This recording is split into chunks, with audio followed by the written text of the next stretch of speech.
three-game win streak by Calgary. Yeah. I was just going to say, before we move on, we should probably comment, at least for the Winnipeg game, 5 goals in the first period. I think they said it was since 1989 the first time a team has scored 5 goals in the first period in back-to-back games. But then Winnipeg really put it to us, the second and third. We woke up a good team. Oh, Winnipeg, they're a good team, and they weren't going to fold after 5 goals in one period. Everyone knew they were going to come back, and they put up a fight, and Calgary fought them off. Especially Riddick. Yeah. That's probably one of the best or the most difficult 5-1 leads I've ever seen. Yeah, it was almost 4-1, but there was that goaltender interference. 5-4, you mean? Yes. Yeah, the only guy who could score on him in the second and third was Laine. Yeah. Laine with his Ovechkin-esque shot. Yeah, it's deadly. It's deadly, and just the way he shoots looks so natural and easy. And the setup guy, Blake Wheeler. Yeah, he's a good passer. Yeah, we've definitely found who will probably be the next Ovechkin. As Ovechkin kind of ages and will probably fall off. Yeah, Laine plays a real similar style game. Another force up there was Bufflin, as always. He's throwing his weight around and also setting up some good opportunities. Yeah. But it was interesting. We commented during the game that shift where Johnny Gaudreau actually used body position to keep Bufflin away from the puck. Yeah, that was a great. That was fun to watch. Gaudreau using his quickness and hover around, gets the stick where it needs to be, and just can deal with the man of size pushing around. Man, Gaudreau is just so good on his feet that he doesn't let that stop him. And it's not just Bufflin. We've been seeing it pretty much all season from Gaudreau. His slipperiness, his quickness, and as well, it's him. This is the setup guy. Yeah. Yeah. But he was cold going in. I think it was pointless in 4 games prior to the Edmonton. Yeah, they had a few games he didn't. His line wasn't scoring, but then of course it's ebb and flow of a regular NHL season. That the good players, he was getting chances, they weren't going in. Then all of a sudden they just go in piles. The chances are always there. It's just a matter of whether they're going in or not. The same with the line mates Lindholm and Monahan. Yeah, and that's what worries me the most about Neil. He's getting shots, but they're not dangerous. No. And it doesn't look like he's close to breaking out. No, all right, we can get on to Neil. It's he's in the conversation for one of these other guys. You want to spark their performance, get them on the board, like unleash their potential. Neil had a great season last year with Vegas. Watching highlights of some of his goals, man, he was just putting in some sweet shots. And this year, we're seeing not as great opportunities, kind of a lackluster performance, and it almost feels like he's not engaged as much. Yeah, it feels and looks that way. And, you see it with some players that they play great, and then all of a sudden they just don't play great anymore. That you hit an age where the wheels fall off, for lack of a better term. And we have to remember with Neil, he's been to the Stanley Cup Finals, I think 4 times or 3 times at least. Like, we're talking an extra 25 games a season. That's almost, if you add up 3 playoff runs, that's almost a whole extra season of hockey. Yeah. And this is intense hockey. So maybe his body is just starting to break down at an age younger than other players. Just can't keep up with the young, fast NHL. Yeah.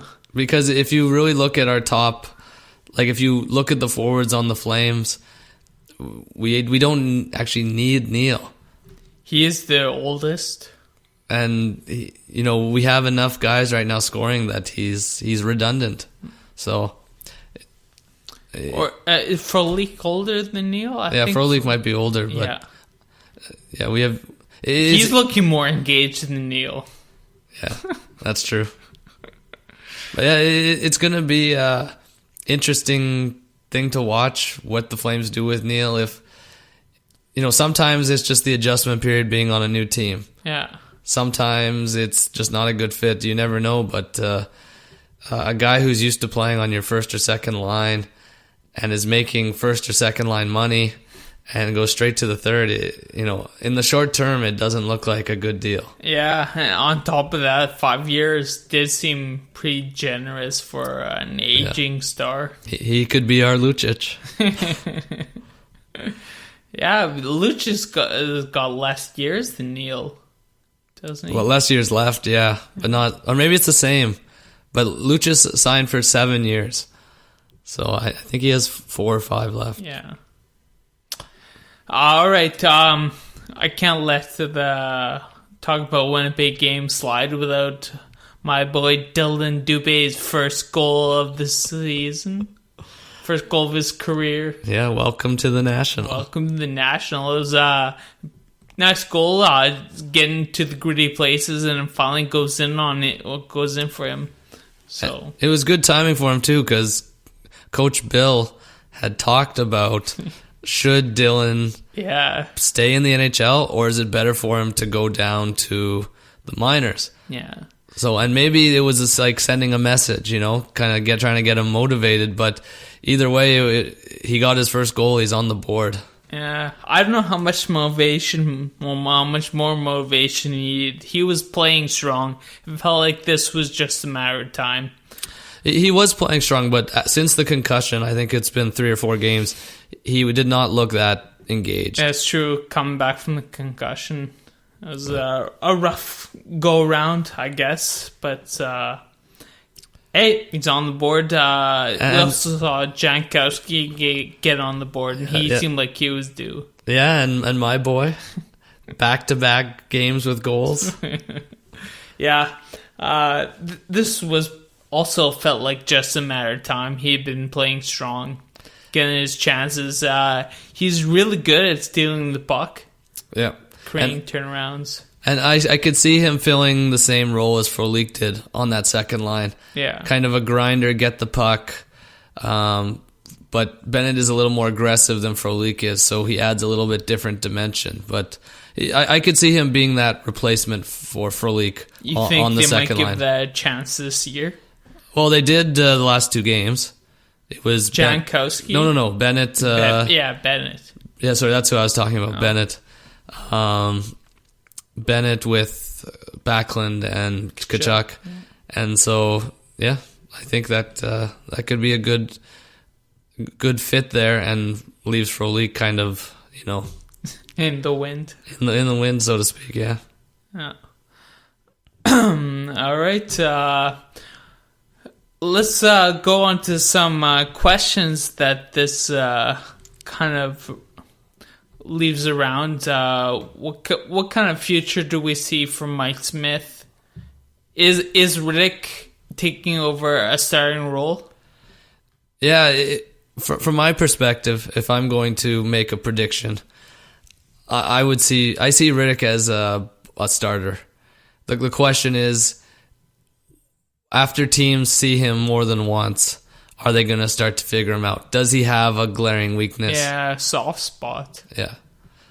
But at least from what I've seen over the last... even last year, I liked Rittich. I thought he had good potential. And this season has just confirmed what I saw last year. And he's, performing at a great rate. He'll probably slow down a bit. But he's still, I think, a starter.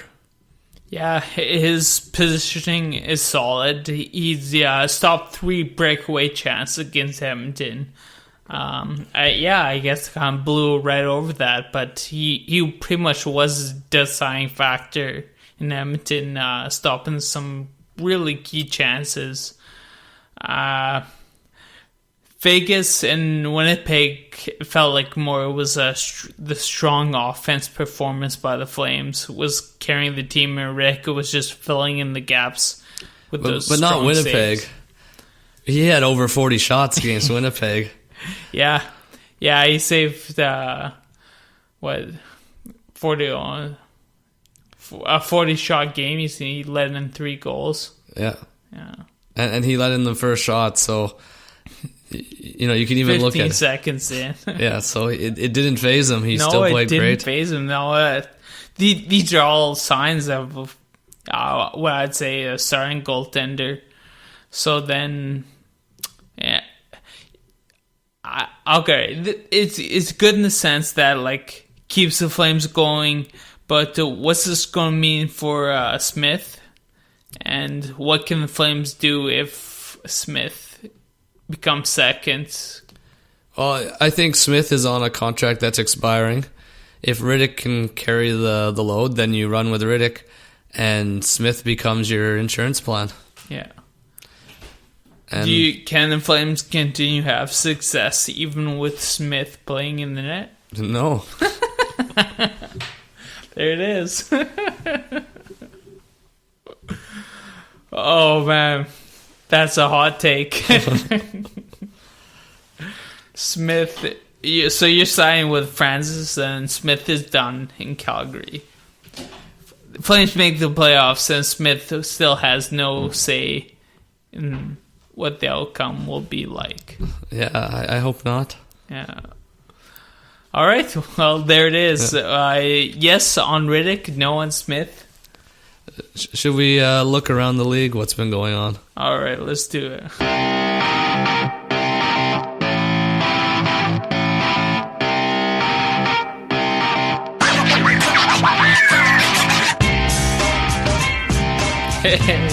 And you know what time it is? Common Board Heroes, where we read off the deepest, darkest comments left on the great wide web. Yes. What we got this week, Nate? Well, first we should pay tribute. Another fallen coach. This time it's our good friend Mike Yo. Oh, yo.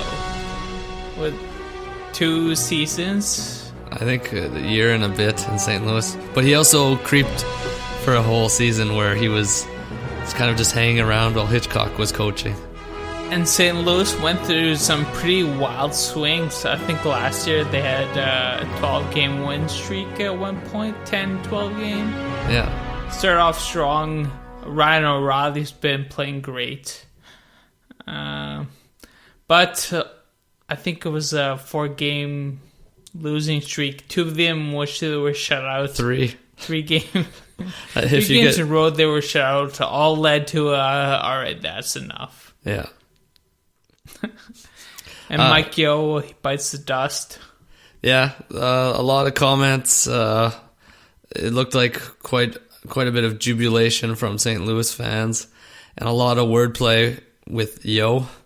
And the comment was from Launicus. He said, "Pack Yo shit." Pack Yo shit. So Mike Yo packs Yo shit. Yeah. And moving out of St. Louis.